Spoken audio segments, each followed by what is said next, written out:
Hello, everyone. Welcome to Relationship Talk with Sharonda. I am your auntie Sharonda, and I know that it has been a minute. So let me get everybody caught up. Y'all, I have been so busy preparing for the My Side Piece Full Body Massage red carpet movie premiere. I was promoting it heavily. Well, the premiere has happened. I was able to see myself on the big screen, and this book right here, The Red Room, was actually turned into a movie. So about a year and a half ago, or I'll say 2 years ago, a movie producer so happened to be on my Instagram, and I'm doing what I normally do. I'm putting my poetry out there. I'm putting my short stories out there, and so on and so forth. And I was in the process of working on this book. This book had not been completed yet, right? So I was in the process of working on the book, putting teasers out there, little short stories or whatever, because everybody knows me as the fun party lady. Everybody knows me as the lady that hosts the strip shows, the lady that had the store. You know, people know me for so many different things pertaining to the adult industry, but nobody knows me as a writer. And of course, I've told y'all the story several times. When I met Cleve, he was like, I really need you to get serious about your writing. Because I write for him all the time. Like, when I say all the time, I pretty much write something for Cleve daily. Well, at least that's how it was. Because lately I've been so busy, I haven't been able to write anything but the next book, which is Cut Queen. But anyway, the short story got the attention of one of the movie producers. And he reached out to me, and he asked if I would meet him for dinner. So, of course, I agreed to meet him for dinner, and we had a business meeting. And we just basically exchanged information, ideas on his vision, and basically what he saw from the short story that I had written. So he brought me on board originally just as a writer to help assist with the book. That literally turned into me becoming the main character in the movie. And that was my first time ever being on set. It was 10 days. It was like literally 14, 15-hour work days. Learning the lines, coming back, doing sound and so forth. So it was a project, right?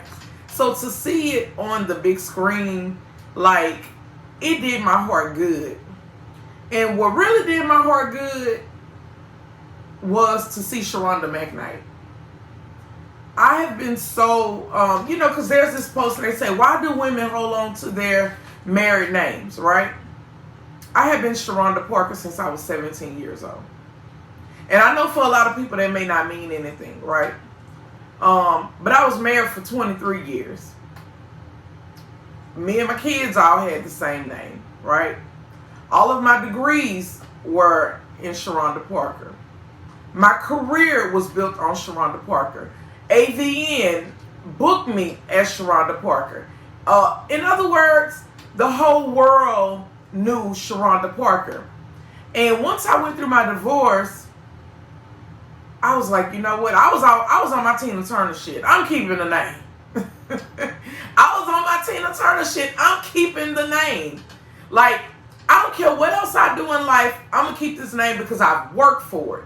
So at that point, it was about, this is a part of my resume. This is what I have worked for, right? And this time, for the first time,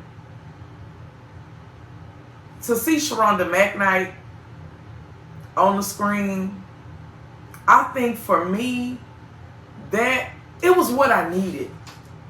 It was what I needed, even though I had already transitioned. And I'm going to tell you, I transitioned my Facebooks and everything to Sharonda McKnight because my ex-husband was making such a big deal about me still using his name, right?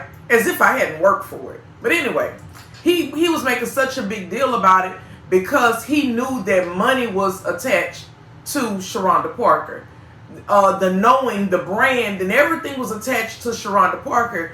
And his agenda was to dismantle the brand. Because he like, oh, you ain't married to me no more. I was a part of helping build this. My objective at this point is to dismantle the brand, right? And me on the other end, I'm feeling like I'm fighting back. I'm not going to let you dismantle the brand, right? And then one day, y'all, I woke up and I said, you know what?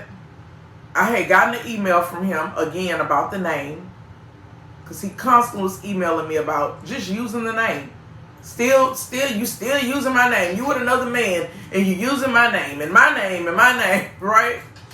So I woke up, y'all, and I said, you know what?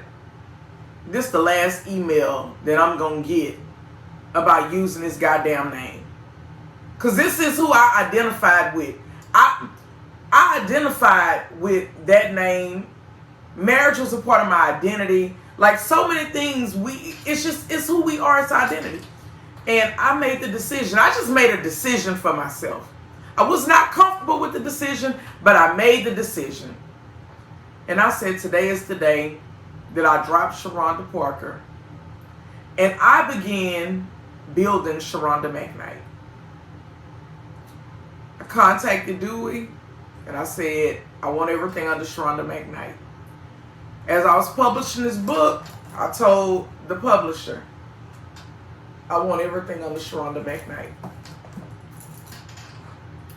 To see Sharonda McKnight on the screen did my heart some good.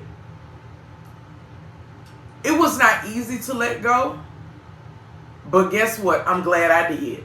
Because today I'm so much better.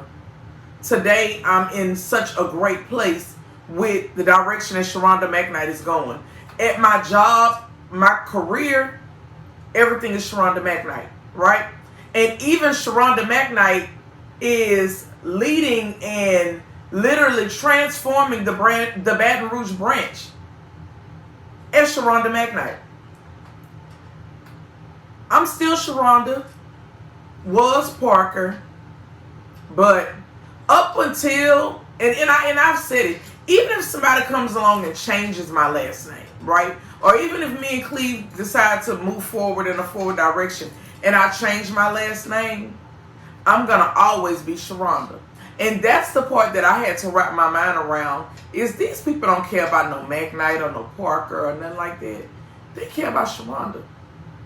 And again, once I wrapped my mind around it and I seen it on the screen, at that point I felt really good. I said, you know what? It was needed. And in order for me to move forward and go in a forward direction and not look back, right? Sometimes things are needed. And that's one of the things that was needed for me, right? So the movie is out. I've been getting great reviews about it. So what do you think started happening? The book started selling again, right?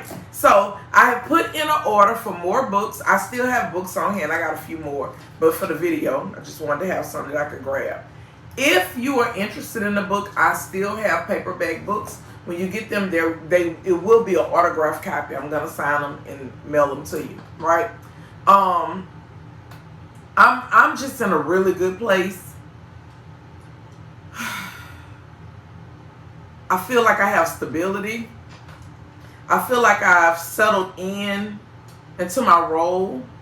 Because I'm not a single woman anymore. Truthfully, I wasn't single for long at all. But I've settled into my new relationship. I'm enjoying it.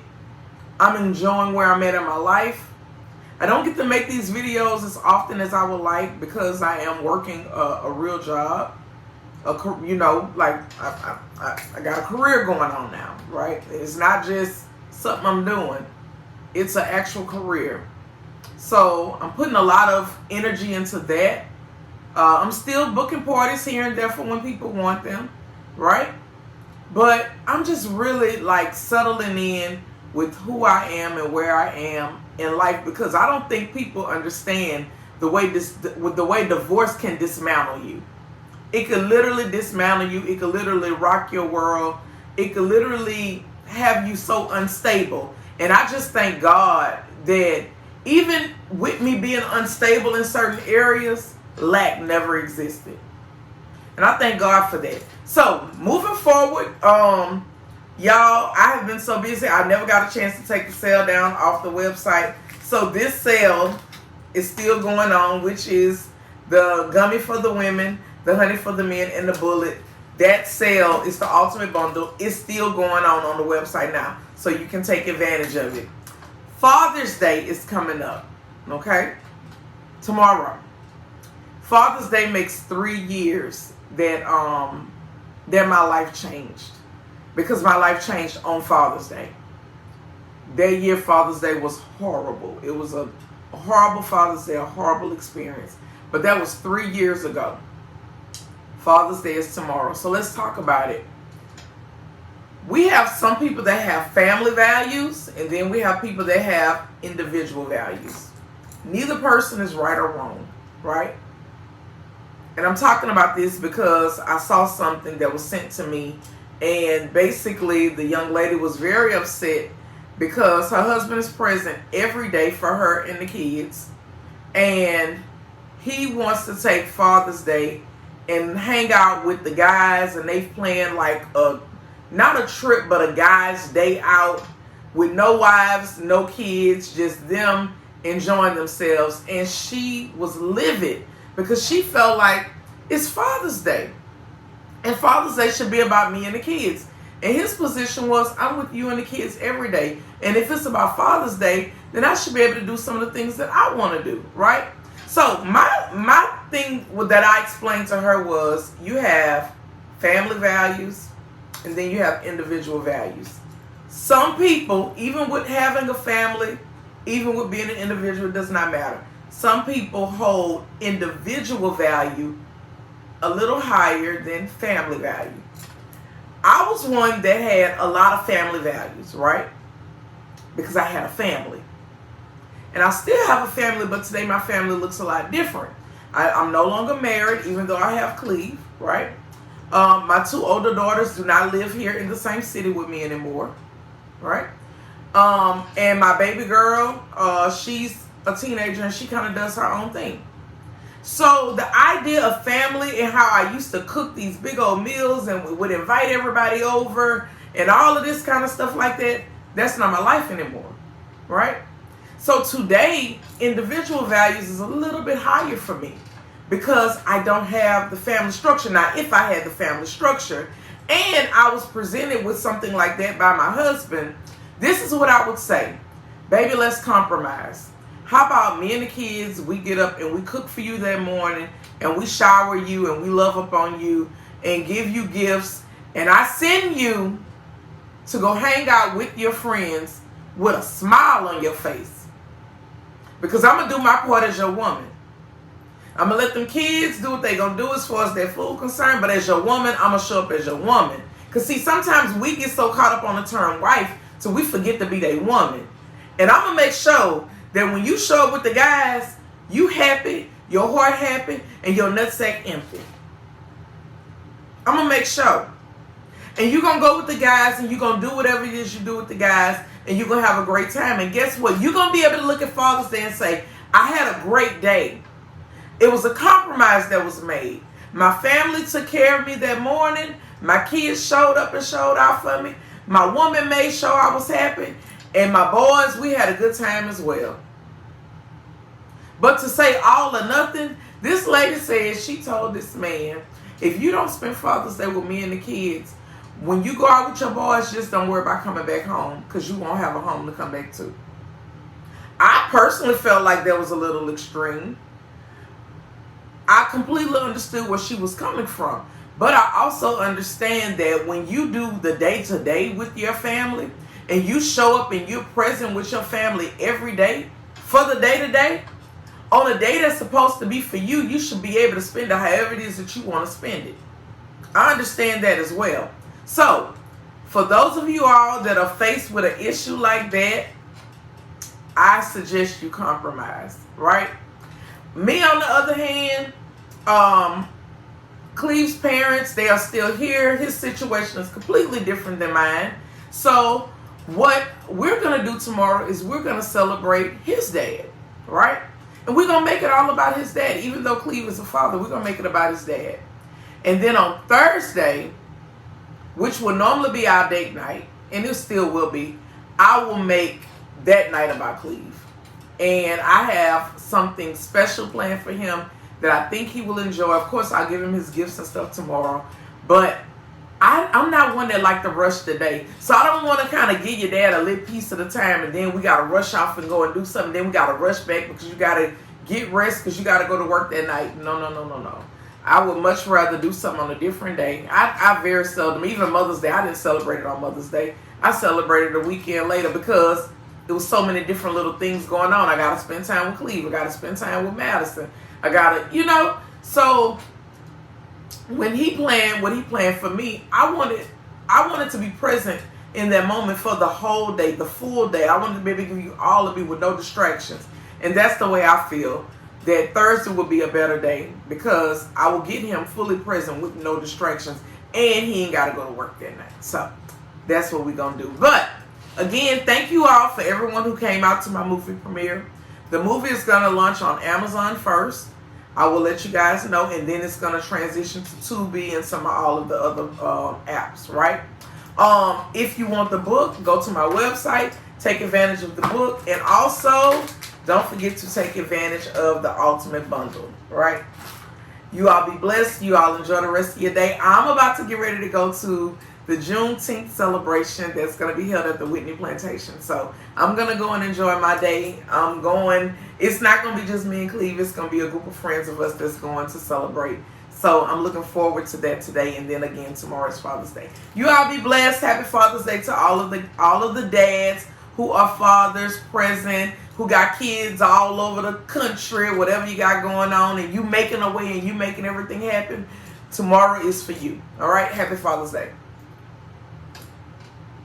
Girl, have y'all ever thought about going to marriage counseling? I will do anything to save my marriage. I need to see that Coke bottle shaped out of something, unless you want to go through with the divorce. I'm Mike, by the way. Nice to meet you, Mike. Mrs. Hancock speaking. Hey, stop playing with me. You know what this is. Mike. Be honest with me like I was honest with you about having a wife. Bob was cold. I'm Bob. Big Bob. But that's all behind us now. I need you to trust me. Trust me so deep. I can show you how ugly I can actually be. And to think, it all started with a full body massage. I know you feel the energy. It feels like we can't go wrong. We can't go wrong. Intimacy turned into short stories. Short stories turned into a book. The book turned into the Red Room Kink Experience show and a movie.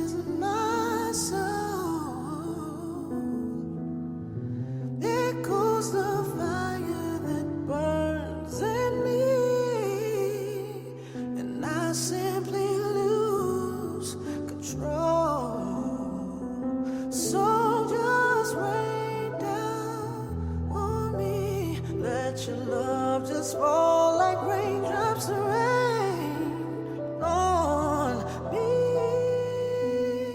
So just rain down on, let your love just fall like raindrops of rain.